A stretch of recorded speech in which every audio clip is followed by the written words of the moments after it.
नमस्कार भाई दोस्तों, आपको बोला था ना असली खेल शपथ ग्रहण समारोह के बाद शुरू होगा। और शपथ ग्रहण समारोह के बाद जो खेल शुरू हुआ है ना, वो रुकने का नाम नहीं ले रहा।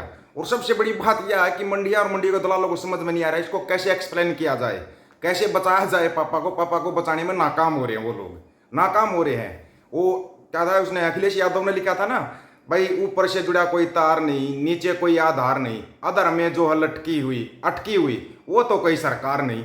ये सरकार बैसाखी सरकार है। अब की बार ना मोदी सरकार ना बीजेपी सरकार। मोदी सरकार थी, दमदारी से सरकार चलाते थे मोदी साहब, किसी को कुछ मानते ही नहीं थे, किसी को कुछ नहीं मानते थे। लेकिन अभी मानना पड़ रहा है। क्यों मानना पड़ा? क्योंकि बैसाखी सरकार है, मानना पड़ेगा। और क्यों नीतीश कुमार बार बार कहते थे जल्दी जल्दी सरकार बनाओ, जल्दी जल्दी सरकार बनाओ, उसका तो अभी सामने आ रहा है। और चंद्रबाबू नायडू 500-700 करोड़ का फायदा भी उठा गए। चुनाव जीत के 500-700 करोड़ का फायदा आपको पता है, क्योंकि शेयर मार्केटिंग में सबसे ज्यादा कमाई कर किसी ने की है ना, चंद्रबाबू नायडू ने की है, 700 करोड़ के करीब कमाई करके। और अब अपनी मांग भी रख दी।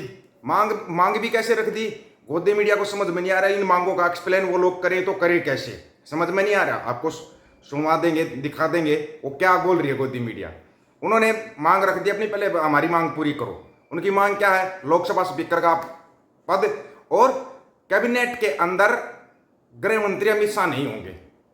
मतलब कि जब चाणक्य ही नहीं होगा तो सरकार कैसे चलेगी? सबसे बड़ी बात तो ये है ना भाई, चाणक्य के बिना सरकार कैसे चलेगी? वो तो चाणक्य को ही हटाने पे तुले हुए हैं। और चाणक्य के लिए ही तो ये सब किया गया, जो JNK में गाड़ी के ऊपर हमला हुआ है। आप समझ रहे हो ऐसे ही हो गया क्या? क्योंकि उसके बाद एक्शन में आ गए, अचानक से एक्शन में आ गए। गृह मंत्री अमित शाह साहब वो फोन कर रहे हैं कि जल्दी जल्दी एक्शन लो। नहीं पता हो तो न्यूज में तो यही सब चलाया जा रहा है भाई, न्यूज में चलाया जा रहा है भाई। शपथ लेते ही अमित शाह ने LG DGP को किया फोन, बड़ा एक्शन लेने के लिए बोलिया जो JNK में बस के ऊपर हमला। हालांकि उसमें 10 से ज्यादा श्रद्धालु शहीद हुए हैं, मतलब कि मारे गए। उनके लिए भाई सत सत नमन है। और तो क्या कह सकते हैं, देखो सबकी अपनी भावनाएं होती है। लेकिन जिस तरीके से हमला हुआ है, अगर इसको पुलवामा से जोड़ दिया जाए तो ये क्या दिखाया जा रहा है? ये फिर दिखाया जा रहा है हिंदू खतरे में है, हिंदू खतरे में है, ये दिखाया जा रहा है। आपको पहले ही बता रहे हम। अभी देखना इसको पूरा उठाया जाएगा, इस मामले को पूरा। हालांकि मणिपुर का मामला नहीं उठाया गया था, लेकिन इसको उठाया जाएगा, इस मामले को पूरा उठाया जाएगा। हाँ भाई, अब TDP वाले बोल रहे हैं कि पहले हमारी मांग पूरी करो भाई। कैबिनेट के अंदर गृह मंत्री अमित शाह नहीं होंगे और लोकसभा स्पीकर का पद हमारे को चाहिए। हालांकि उन्होंने जो 5 मंत्रियों के पद मांगे थे वो उनको नहीं दिए गए, वो उसमें भी सबर करके। और आंध्र प्रदेश को विशेष राज्य का दर्जा, बोला पहले हमारी ये 3 मांग पूरी करो। और इसके लिए सारा लगा रहे नीतीश कुमार। आपको पता होना चाहिए, नीतीश कुमार बोल रहे हैं चंद्रबाबू नायडू को, हाँ हाँ लोकसभा स्पीकर का पद ले लो, नहीं तो ना ये हमारी पार्टियों को तोड़ देंगे।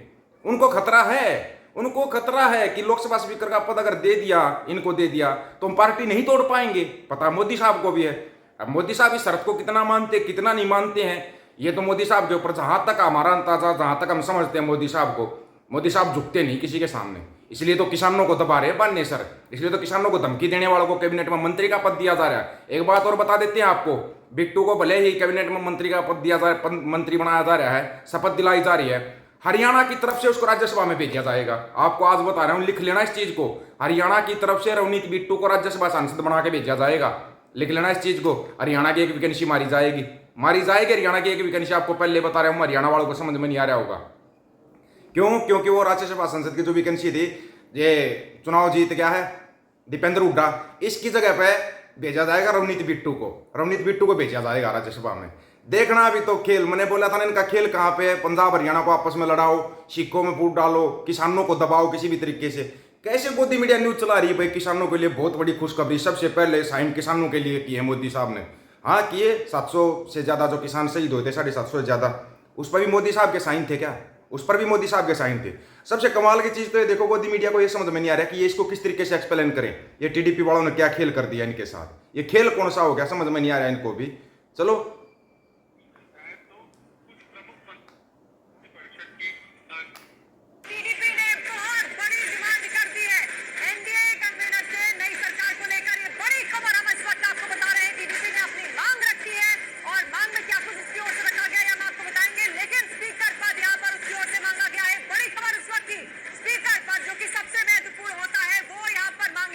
TDP की ओर से लगातार TDP इससे पहले 5 मंत्री पद भी मांग चुकी है, लेकिन ये बड़ी खबर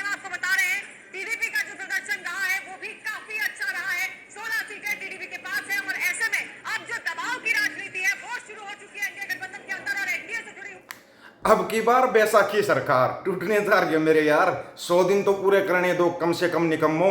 अब बड़ी मुश्किल से प्रधानमंत्री बने प्रधानमंत्री मोदी साहब। कुर्सी तो वो नहीं छोड़ेंगे, तुम कितना ही चीख लो चिल्ला लो, तुम्हारे को शाबाशी देते रहेंगे, उठा के किसी को भी मंत्री बना देते। वैसे साउथ लोग भी है ना जो बहुत बड़ा खेल कर रहे हैं मोदी साहब के साथ, बहुत बड़ा खेल। आप एक बात बताओ, अगर प्रधानमंत्री मोदी आपके पास फोन करे और बोले भाई मेरा शपथ ग्रहण समारोह आप इसमें आ जाओ, जाओगे ना? देखो बॉलीवुड के जो बड़े बड़े अपने आप को सितारे हैं वो भाग भाग के गए, भाई मोदी साहब का शपथ समारोह देखेंगे। टीवी में देख लेते क्या, वहां पे देखने के बाद कुछ अलग से हो जाता है क्या? अब मतलब से पहले तो गोपी सुरेश ने कर दिया काम, भाई मेरे को नहीं चाहिए कैबिनेट मंत्री पद, मेरे को कोई मंत्री पद नहीं चाहिए, मैं ठीक हूँ, अपना सांसद बन गया वही ठीक है, बस वही ठीक है वो। लेकिन वहां पे फोटो भी खिंचवा गया, वीडियो भी बनवा गया और अब मना भी कर रहा है। उसके बाद ये टीडीपी शुरू होगी, उससे पहले एक कमाल और होया मोदी साहब के साथ। मोदी साहब किसी के पास फोन करे और वो मना कर दे, इतनी हिम्मत है किसी या इन भांडों के अंदर है, बॉलीवुड के भांडों के अंदर कोई भी भांड अगर मना कर दे तो, चाहे शाहरुख खान हो, सलमान खान हो, तेरे दिन बड़े बड़े स्टार है ना, सब भाग के आएंगे मोदी साहब के एक फोन से भाग के आएंगे ये। लेकिन मोहनलाल साउथ का सुपरस्टार है, 65 साल उम्र है उसकी, उसके पास फोन किया मोदी साहब ने कि शपथ ग्रहण समारोह आप इसमें, क्योंकि साउथ की लॉबी को साधना है, साउथ में अपनी जगह बनानी है बीजेपी को। मोहनलाल ने मना कर दिया मोहनलाल ने। और आपको एक खासियत और बताते हैं, मोहनलाल के ही साथी हैं गोपी सुरेश। गोपी सुरेश को 1998 में राष्ट्रीय पुरस्कार भी मिला हुआ है, फिल्म फेयर पुरस्कार जो मिला हुआ 1998 में मिला हुआ है। लेकिन गोपी सुरेश के साथी है मोहनलाल के साथी गोपी सुरेश है।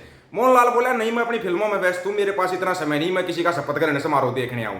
कमाल का जवाब नहीं है? आप क्या समझे? साउथ वाले ऐसे ही थोड़ी ना बड़े वो बन के बैठे हुए, क्योंकि साउथ के अंदर जगह चाहिए इनको, और इनको जगह चाहिए पंजाब के अंदर। पंजाब के अंदर ये अपना खेल शुरू कर चुके हैं रवनीत बिट्टू को करके, क्योंकि पहले ही बोल के गए थे अमित शाह, पहले ही बोल के गए थे आप रवनीत बिट्टू को जिताओ, हम इसको बहुत आगे लेके जाएंगे। पता नहीं कितनी आगे लेके जाएंगे बिट्टू, ये यूज एंड थ्रो करते हैं। भाई देखो रवनीत बिट्टू कैसा भी कैसे भी बयानबाजी करेगा, लेकिन है तो अपना ही ना, अपना ही है, भले ही बुचड़ का पोता है, कुछ भी सही है, लेकिन है तो अपना ही। गलत होगा इसके साथ, इसको यूज एंड थ्रो किया जाएगा, इसको दुष्यंत चौटाला बनाया जाएगा। भाई हम बताते इसको क्या बनाए, इसको दुष्यंत चौटाला बनाएंगे पंजाब का दुष्यंत चौटाला बनेगा ये, ना घर का ना घाट का, वो सबको पता वो कौन होता है, इसको वो बना के छोड़ देंगे। दूसरी तरफ अपने रोबोट साहब को समझ में नहीं आ रहा, रोबोट बुचड़ जो उसको समझ में नहीं आ रहा अब करूं तो करूं क्या, मैं बीजेपी में जाऊं या किस तरफ जाऊं, क्योंकि वो हरियाणा में ना आम आदमी पार्टी वाले एक बात बोल रहे हैं कि हमारी भ्रूण हत्या कर दी। भ्रूण हत्या का मतलब समझते हो आप? पैदा होने से पहले ही खत्म कर दिया। इतनी जल्दी पार्टी बनी, इतनी जल्दी मतलब विपक्ष की सबसे बड़ी पार्टी बनी, और उतनी जल्दी खत्म भी होगी। लेकिन यहाँ पे जो साउथ वाले खेल खेल रहे हैं ना, चलने दो यार, बड़ी मुश्किल से हाथ पैर जोड़ के प्रधानमंत्री बना है। अब की बार बैसाखी सरकार 100 दिन तो चलने दो यार, कम से कम 100 दिन तो चलने दो बेचारे को। वो बेचारा तड़प रहा था प्रधानमंत्री बनने के लिए और तुम उसको करने नहीं दोगे। ये चंद्रबाबू नायडू और नीतीश कुमार है ना, चलने नहीं देंगे। एक तरफ तो नीतीश कुमार पैर छू रहा था, दूसरी तरफ देखो क्या कर रहा है मोदी साहब के साथ। चलने दो मोदी साहब को, पूरा 5 साल का कार्यकाल करने दो भाई, कैसे जैसे तैसे करके। 75 साल का वैसे हो रहा है, ये वैसे ही संन्यास ले लेगा, लेकिन बेचारे को संन्यास तो इज्जत के साथ लेने दो। ऐसे तो आरती मत उतारो इसकी कि आप कदम कदम पे इसको झटके पे झटके दे रहे हो। अमित शाह के बिना कैसे चल सकते मोदी साहब? नहीं चल सकते। क्या अमित शाह को गृह मंत्री नहीं बनाएंगे मोदी साहब? देखो जैसे मुसलमानों को कितना बड़ा झटका दे दिया, 10,000 की सैलरी, 5 लाख बिना ब्याज का लोन दे दिया ना, ऐसे ही झटका देंगे मोदी साहब को कुर्सी चाहिए। आप लोगों को क्या राय है इसके बारे में? अपनी राय रखना, आपकी राय का इंतजार रहेगा। सभी साथियों को राम राम, नमस्कार, आदाब, सत श्री अकाल। वीडियो को ज्यादा से ज्यादा शेयर, चैनल को सब्सक्राइब और बेल आइकन को जरूर दबाना दोस्तों। ऑफिशियल दीपक फौजी यूट्यूब चैनल, बात हक और सच की करेंगे, हक सच की बात हम करेंगे। वीडियो को शेयर करने की जिम्मेवारी आप लोगों की है। गज के आखो, वाहेगुरु जी का खालसा, वाहेगुरु जी की फतेह।